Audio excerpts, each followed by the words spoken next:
Hello everyone, today I'm going to give a demonstration of the openFHIR engine. If you have stumbled upon this video, you probably already know what openFHIR engine is all about, but the general gist of it is that it is able to map from openEHR to FHIR and from FHIR to openEHR.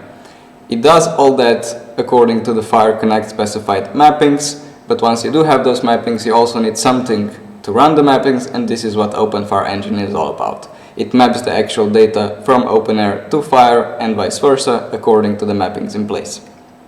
If you want to read more, if you want to know more, please scroll over this landing page. There's lots of interesting links and information, but on this video we're going to do an actual demo of how that looks like in practice. Here locally I have Air-based instance set up, and I want some data that I'll be using in this video, and for this I'm going to invoke an example endpoint on the growth chart template.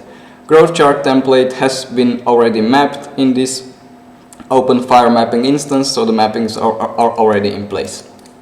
First, what I'll do is grab this data and I will map it to FHIR. The use case here, for example, is that if you have a FHIR consumer that wants to hook into your openEHR clinical data repository, so the FHIR consumer tries to query it, it will expect FHIR resources back and not openEHR composition. So what you need to do when you obtain this specific composition from the openEHR clinical data repository, you have to map it to FHIR, and that FHIR is then returned to the FHIR consumer. Here we can see the actual, for example, the head circumference data being mapped and all other observations from all other data points from the composition being mapped to corresponding observations in FHIR. For example, here we see some data that was mapped as well, and if we find a specific one, the 50 centimeters of head circumference, it's in here.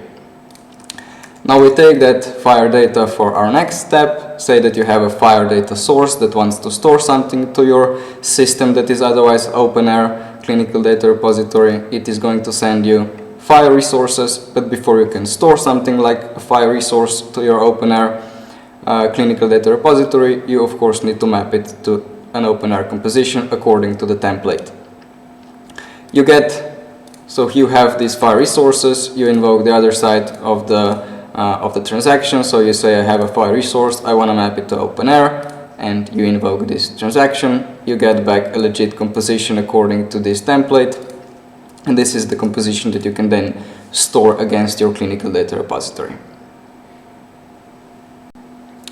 Thank you for watching. If you want to actually see those mappings that were taken place, that were used for these mappings, you can find them in the openFHIR.com demo portal.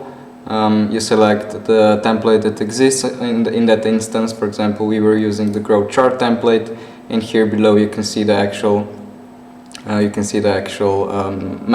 in place on that instance. And you can do the mappings here yourself as well. So if you have a FHIR resource and you want to map it to openEHR, or if you have openEHR composition and you map it to FHIR according to these mappings and these templates, you can play around yourself as well. Thank you for watching. I'll be following with other videos, mostly about the technical sides, so stay in touch.